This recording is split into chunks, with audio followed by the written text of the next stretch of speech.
মানে যেই দলের কোনো নীতি আদর্শ নেই, কোনো পরিকল্পনা নাই, শুধুমাত্র ধর্মের নামে একটা ট্যাবলেট বিক্রি করে জনগণের সাথে প্রতারণা করার পরিকল্পনা করছে, তাদেরকে জনগণ ইতিমধ্যে চিনেছে, তাদের মুখোশ উন্মোচিত হয়েছে। তারা কেবলই বলছে যে এখানে একটু মার্কাতে ভোট দিলে তরতরাইয়া জান্নাতে যাবে। তার আগে ইহকালে কিভাবে চলবে এর কোনো বক্তব্য নাই। কদিন আগে অবশ্য খুলনাতে এক বন্ধুকে যোগদান করিয়েছে, আমি অবশ্য এর বেশি বলবো না, তারাও এখন একই কথা বলছে আর কি।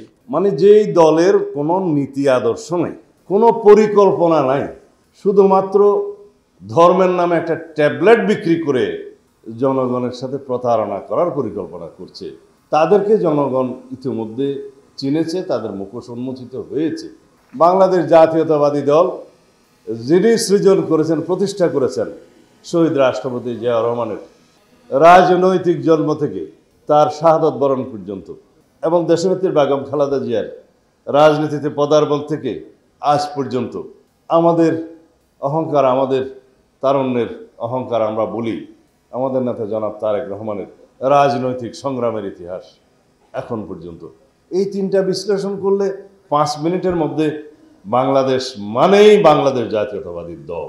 আমি বলেছি গণতন্ত্রের বিকল্প নাম, অপর নাম হচ্ছে বিএনপি। এই কথা বলা যাবে না, কারণ দেশের স্বাধীনতা ঘোষণা দিয়েছিলেন আমাদের দলের প্রতিষ্ঠাতা তৎকালীন মেজর জিয়াউর রহমান। তিনি 1975 সালে প্রায় চিন্তায়কৃত গণতন্ত্রকে পুনরুদ্ধার করছেন সিপাহী জনতার বিপ্লবের মধ্য দিয়ে 7ই নভেম্বর। আবার শহীদ রাষ্ট্রপতি জিয়াউর রহমান, তখন তিনি সেনাপ্রধান। তারপর 1979 সালে প্রাতিষ্ঠানিকভাবে 4র্থ সংশোধনী বাতিল করে 5ম সংশোধনের মধ্য দিয়ে এই দেশে বহুদলীয় গণতন্ত্রের রচনা প্রচলন করেছিলেন শহীদ রাষ্ট্রপতি জিয়াউর রহমান। সেই 5ম সংশোধনী আমাদের সবাইকে জানতে হবে, বাংলাদেশের মূল ভিত্তি রচনা হয়েছে সেদিন বাংলাদেশের 2য় জাতীয় সংসদের সম্ভবত 3য় অধিবেশনে, খুব সম্ভবত সেদিন বাংলাদেশে আইনের শাসন প্রতিষ্ঠা করা হয়েছে।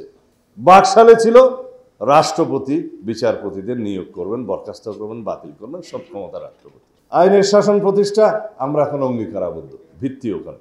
সুপ্রিম জুডিশিয়াল কাউন্সিল প্রতিষ্ঠা করে আজ পর্যন্ত সেটা বহাল আছে। মাঝখানে হাসিনা অবশ্য বাতিল করে দিয়েছিল 16তম সংশোধনের মধ্য দিয়ে। আবার পিতার সেই সংশোধনে নিয়ে আসছিল পার্লামেন্টের মাধ্যমে বিচার বিভাগের যে কাউকে বরখাস্ত করা যাবে। যাই হোক, এগুলো আপনারা সংক্ষিপ্তভাবে বলবেন। গণমাধ্যমের স্বাধীনতা, বিচার বিভাগের স্বাধীনতা, গণতন্ত্রের বহুদলীয়করণ, বহুদলীয় গণতন্ত্রের প্রবর্তন সবই জিয়াউর রহমানের কৃতিত্ব 1979 সালে।